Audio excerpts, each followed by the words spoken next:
Welcome to sky coaching classes. आज हम करेंगे चैप्टर नंबर 9 सर्कल्स के अंदर एक्सरसाइज 9.2 का question number 5 and question number 6। Question number 1, 2, 3, 4 मैं आपको पहले करवा चुका हूं, जिसका लिंक आपको डिस्क्रिप्शन बॉक्स में मिल जाएगा चैप्टर 9 की प्लेलिस्ट में। ओके, तो चलिए फटाफट से चैप्टर नंबर 5 का स्टार्ट करते हैं। 3 गर्ल्स रेशमा, सलमा एंड मनदीप। 3 बच्चियां हैं, रेशमा, सलमा एंड मनदीप। ये एक गेम खेल रही हैं, जो कि गेम क्या है, सर्कल के ऊपर है।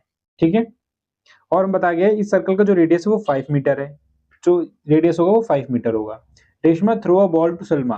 रेशमा जो है वो सलमा को बॉल पास करती है, फिर सलमा मनदीप को, और फिर मनदीप रेशमा को। अब आप ध्यान से देखिए, ये बीच में सेंटर है, ये रेशमा, ये सलमा और ये मनदीप। ओके, सो सेंटर से लेकर रेशमा की जो दूरी होगी वो एक तरीके से रेडियस ही तो हुई। फिर रेडियस होता क्या है, सेंटर से खींची गई कोई भी लाइन जो सर्कल के किसी भी हिस्से को टच कर रही हो तो वही तो रेडियस है। तो यहाँ से यहाँ तक की दूरी रेडियस कहलाएगी, और जो कि हमारा 5 मीटर है। तो यहाँ से यहाँ तक भी 5 मीटर होगा और यहाँ से यहाँ तक भी 5 मीटर होगा। ये मैंने कंस्ट्रक्ट करी है। ठीक है, if the distance between Reshma and Salma and between Salma and Mandeep is 6 metre, तो रेशमा और सलमा के बीच में जो डिस्टेंस है, डिस्टेंस हम बना लेते हैं फटाफट से। ठीक है, कैसे बनेगा डिस्टेंस, इनको हम मैच कर देंगे, मिला देते हैं। तो ये हो गया रेशमा और सलमा के बीच का डिस्टेंस। ओके, अगर आपको साफ साफ दिखाई दे रहा हो तो। और आगे है रेशमा और सलमा एंड मनदीप। तो सलमा और मनदीप को भी हम मिला लेते हैं यहाँ पे, सलमा एंड मनदीप। तो ये यहाँ से यहाँ तक का डिस्टेंस था और ये यहाँ से यहाँ तक का डिस्टेंस, दोनों हमने आपस में मिला लिया है।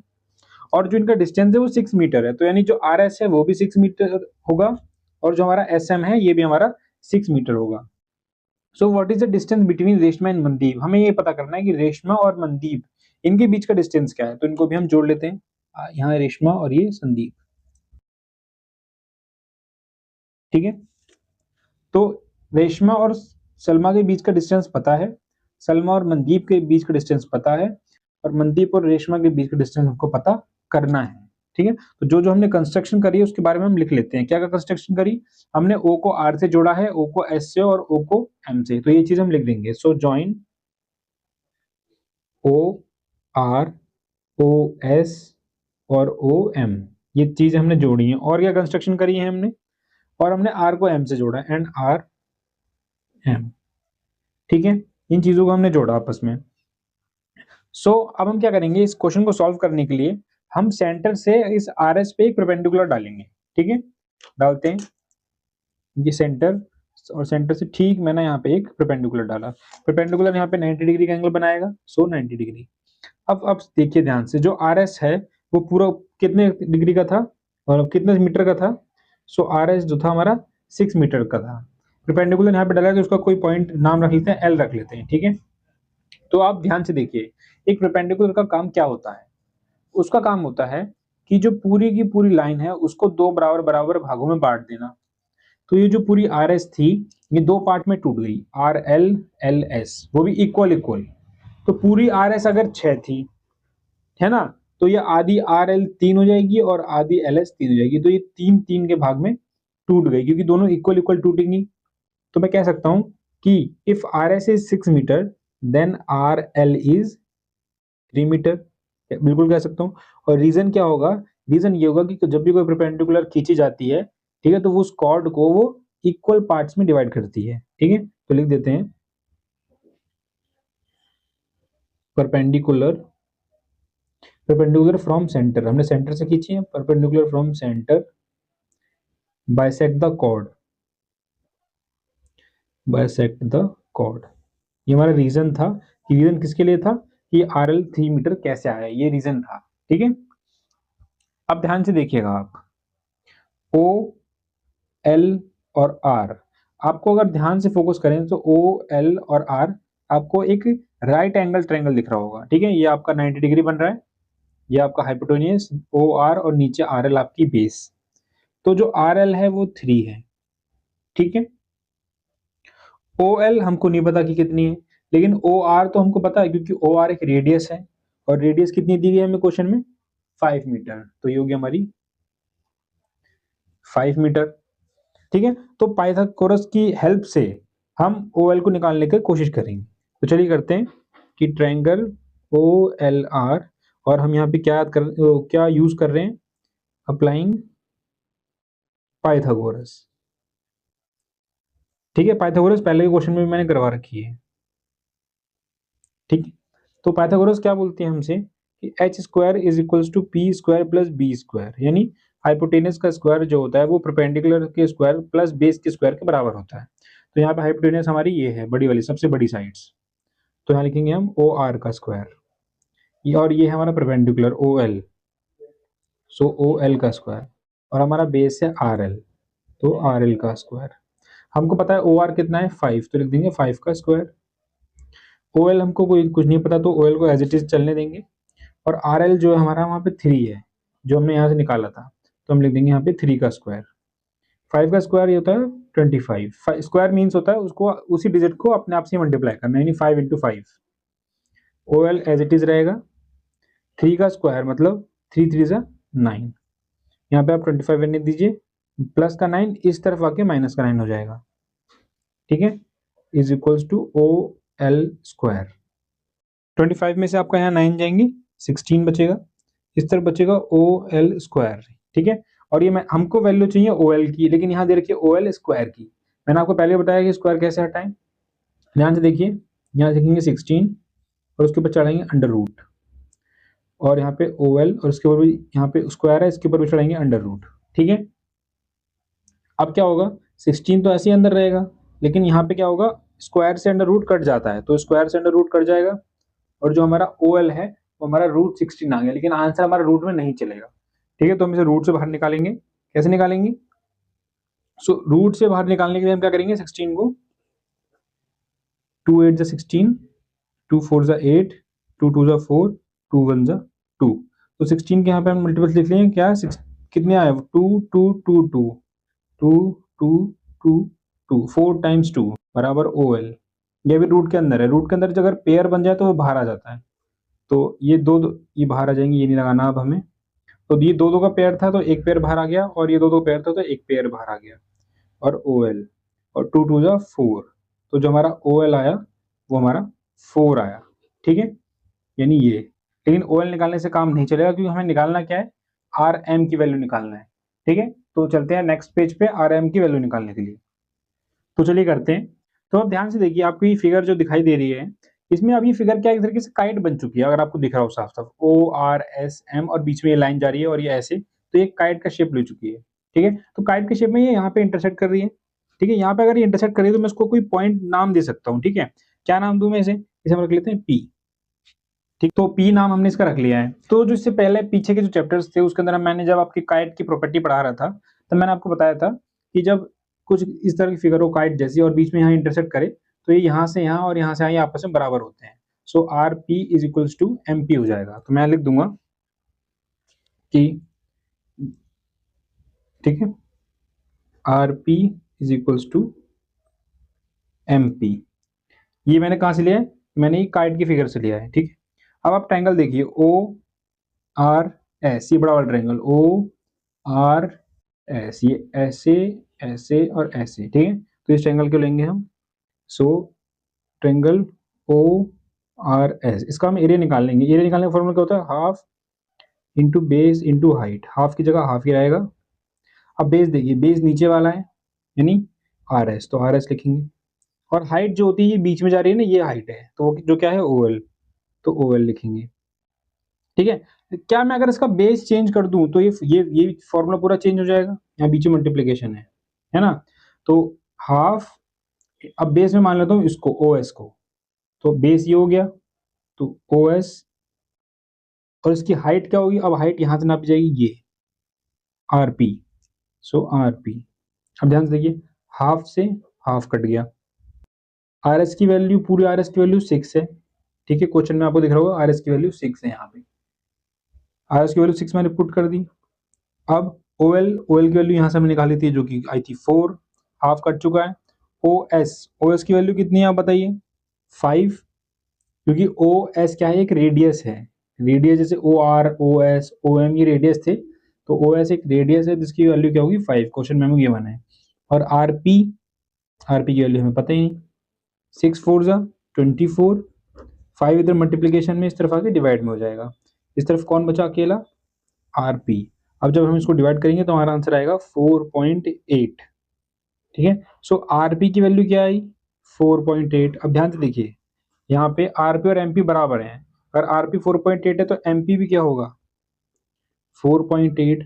और अगर मैं आरपी प्लस एमपी कर दूं, आरपी और एमपी कर दूं तो मुझे क्या मिल जाएगा आर एम, रेशमा और मनदीप के बीच का डिस्टेंस। तो आरपी 4.8, एमपी 4.8, आर एम ऐसे ही चलेगा। 4.8 4.8 जोड़ के हो जाएंगे 9.6 और हमारी यूनिट चल रही है मीटर में, तो मीटर। तो रेशमा और मनदीप के जो बीच का डिस्टेंस था वो था 9.6 मीटर। ओके, ध्यान से देख लीजिए। तो अब चलते हैं हम इसके अगले क्वेश्चन पर। तो चलिए अब करते हैं इसका question number 6। A circular park of radius 20 metre. आपके सामने एक पार्क दिखाई दे रहा है जो किस शेप में, सर्कुलर शेप में, जिसका रेडियस 20 मीटर है। बीच में से ही सेंटर मान लेते हैं और रेडियस हमारा 20 मीटर हो गया। ये सिचुएटेड इन अ कॉलोनी, ये कॉलोनी के अंदर बना हुआ है। 3 boys Ankur, Syed and David, 3 लड़के हैं, एक का नाम अंकुर है, अंकुर, और दूसरे का नाम सैयद और तीसरे का डेविड। तीनों जो हैं इस पार्क में इक्वल डिस्टेंस पे बैठे हुए हैं और इनके पास एक टॉय टेलीफोन है, ठीक है, बच्चों का खेलने वाला टेलीफोन, जिसकी जो तार है ना वो इनसे ऐसे अटैच है, कैसे करके यहाँ से यहाँ, यहाँ से यहाँ। तो पहले मैं इन 3 बच्चों की पोजीशन सेट कर लेता हूँ फिगर के अंदर, ठीक है। तो यहाँ ए से मैं अंकुर मान लेता हूँ, इस पॉइंट को मैं एस से सैयद मान लेता हूँ कि यहाँ सैयद बैठा हुआ है, और इस पॉइंट पे मैं ये मान के चलूंगा कि यहाँ डेविड बैठा हुआ है, ठीक है। और इनके पास खेलने वाला अगर टॉय है तो इसका मतलब क्या होगा कि उसकी जो तार है वो इनसे जुड़ी हुई है टेलीफोन की, तो इसकी जो तार है वो इससे जुड़ी हुई है, सैयद की तार आपकी डेविड से जुड़ी होगी। थोड़ा नीचे हो गया लाइन पर कोई नहीं, आप जो स्केल की जरिए सीधा बनाइए बिल्कुल। और यहाँ पे डेविड की अंकुर से जुड़ी हुई है, ठीक है। आगे बढ़ते हैं। In this telephone in his hand to talk each other, ठीक है, उनके हाथ में टेलीफोन है एक दूसरे से बात करने के लिए, जिसकी जो स्ट्रिंग है यानी तार है वो एक दूसरे से जुड़ी हुई है। Find the length of the string each phone, तो एक फोन की जो तार है यानी स्ट्रिंग है उसका हमें लेंथ निकालना है। तो हमें ये जो तार ये दिख रहा है ये साइड, ये भी एक तार है, ये भी एक तार है और ये भी एक तार है, तो हम तीन में से किसी एक का आंसर निकाल, किसी एक की लेंथ निकाल लेंगे तो हमारा आंसर आ जाएगा। तो ध्यान से देखिए कि अगर ये तीनों इक्वल डिस्टेंस में बैठे हैं तो इनके बीच की जो स्ट्रिंग की जो तार है ये भी इक्वल होगी, यानी मैं कह सकता हूँ ये जो ए एस है, जो स्ट्रिंग ए एस है वो एच डी के बराबर होगा और एच डी डी ए के बराबर होगा। तो ये कंक्लूजन में लिख लेता हूँ कि A S is equals to H D and H D is equals to A D, ठीक है।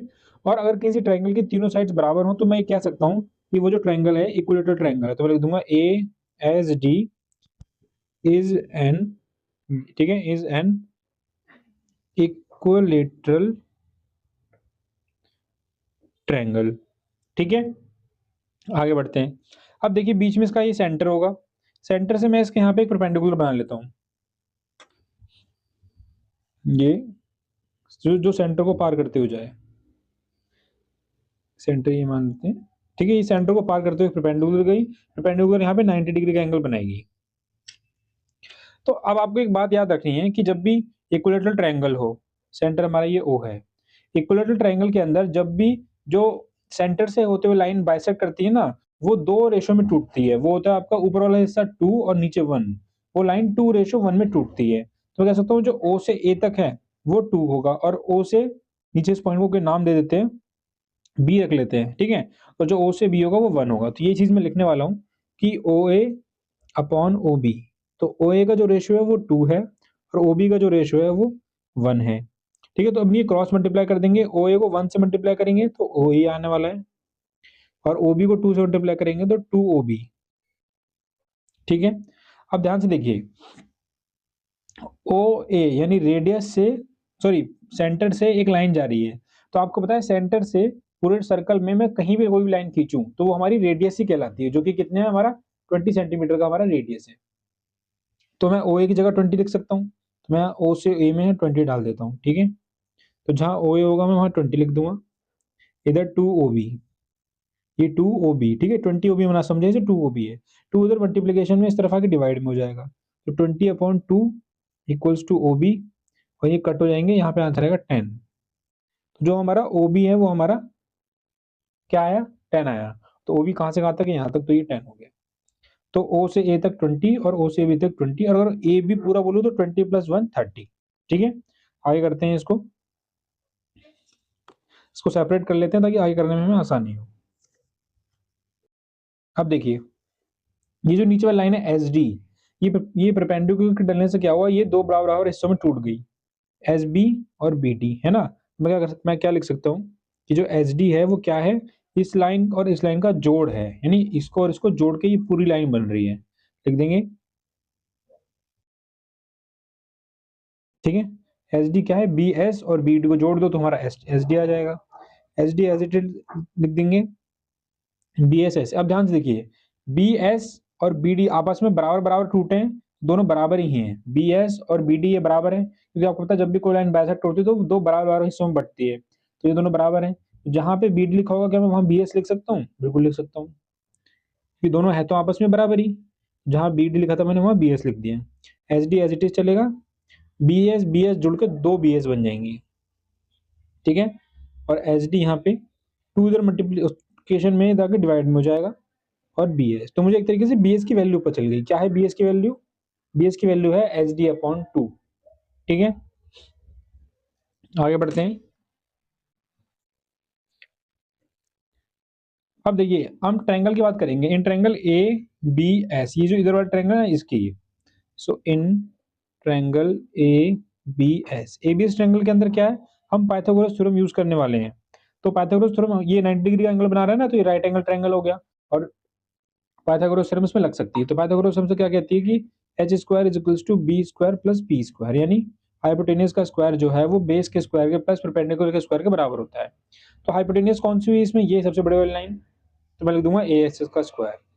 बेस कौन सा हुआ इसमें, बेस तो नीचे वाला हुआ, यानी एस डी। ठीक है, सॉरी बेस हुआ आपका सिर्फ इतना, क्योंकि सॉरी पूरा ट्रायंगल नहीं देखना आपको, ये आधा ट्रायंगल फोकस करना है, तो बी एस, तो बी एस का स्क्वायर प्लस आपका परपेंडिकुलर क्या हुआ, परपेंडिकुलर आपका ए बी हुआ पूरा, तो ए बी का स्क्वायर। ए एस का स्क्वायर की वैल्यू हमको नहीं पता, एज इट इज चलेगा ये ए एस का स्क्वायर। अब ध्यान से देखिए बी एस का स्क्वायर, अब बी एस के स्क्वायर की वैल्यू हमको नहीं पता, लेकिन हमको बी एस की वैल्यू पता है। बी एस की वैल्यू क्या है, एस डी, तो जहां बी एस है ना वहां एस डी अपॉन 2 लिख देंगे, और ऊपर से इसका ये स्क्वायर चढ़ा देंगे, डन। ए बी की वैल्यू कितनी है, ए से लेकर ओ तक 20 और ओ से लेकर बी तक 10, तो 20 और 10 30, तो ए से लेकर बी तक हो गया 30, तो लिख दूंगा 30 का स्क्वायर। ए इसका स्क्वायर एच डी चलने देंगे, एच डी का स्क्वायर। अब ध्यान से देखिए जो एच डी है यहाँ से यहाँ तक, एच डी किसके बराबर है, एच डी ए एस के बराबर भी और ए डी के बराबर ही है, तो मैं ए एस को ले लेता हूँ, एच डी की जगह ए एस लिख दूंगा, और यहाँ पे नीचे देखिए ए एस का स्क्वायर हो गया और 2 का स्क्वायर भी तो है, तो ये 4 हो गया। ठीक है, हम ये जो स्क्वायर होता है ना अगर ब्रैकेट के बाहर लगाए तो ये इसका भी है और ये इसका भी है, तो ए एस का स्क्वायर और ये 2 का स्क्वायर 4 प्लस 30 का स्क्वायर हमारा क्या हो जाएगा 900।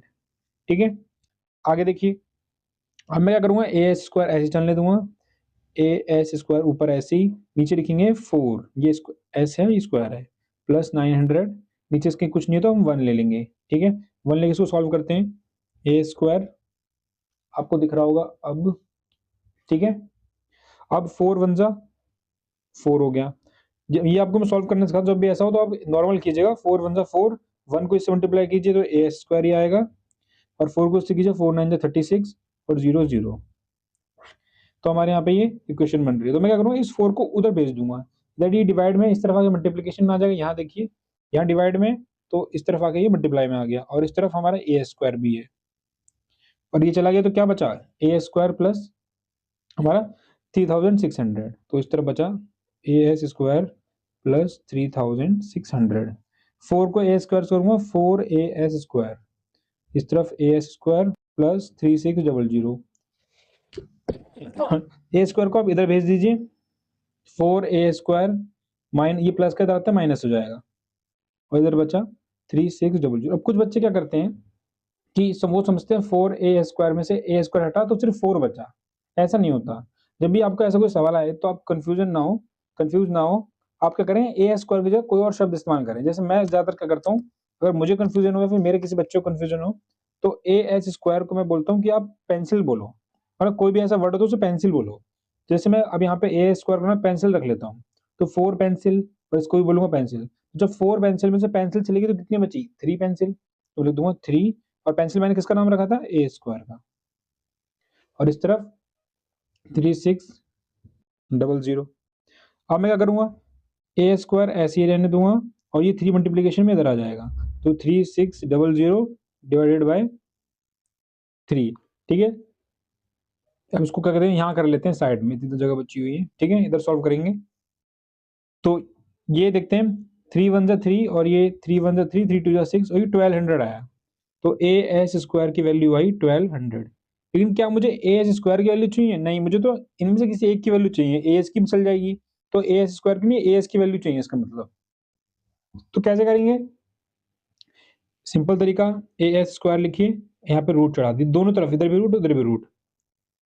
ये रूट यहाँ से क्या होगा? स्क्वायर से रूट कट जाएगा तो यहाँ बचेगा ए एस, और इसको रूट से बाहर निकालना पड़ेगा। रूट से बाहर निकालते हैं इसको, इधर देखिए ध्यान से। ये 1200, ये 2 6 12 0 0, 2 3 6 0 0, 2 1 2, इधर आपका ये कैरी है, 2 5 ये हो गया 10 और ये 0 का 0, 2 7 14, ये 2 5 10।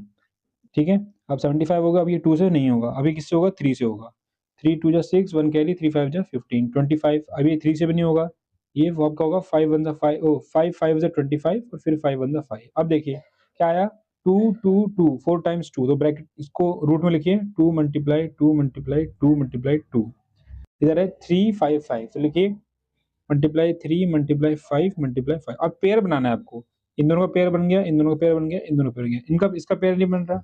आपको पता है रूट में जिसका पेयर बनता है वही बाहर आता है, तो ए एस ऐसे रहने देंगे। और इन दोनों का पेयर बना तो 2 बाहर, मल्टीप्लाई इन दोनों का पेयर बना तो 2 बाहर, इसका पेयर बना तो 5 बाहर, और अंडर रूट में रह गया 3 क्योंकि इसका पेयर नहीं बन पाया। तो 2 2 4, 4 5 20, तो ए एस की वैल्यू आई 20√3। ठीक है, तो इनमें से किसी एक की वैल्यू निकालनी थी, हमने निकाल दी। ठीक है, और सबकी वैल्यू यही होगी क्योंकि ये तीनों की तीनों आपस में क्या है? बराबर है। सो क्वेश्चन नंबर 5 और 6 इसका कंप्लीट होता है। मिलेंगे अगली एक्सरसाइज में जल्दी, तब तक के लिए धन्यवाद।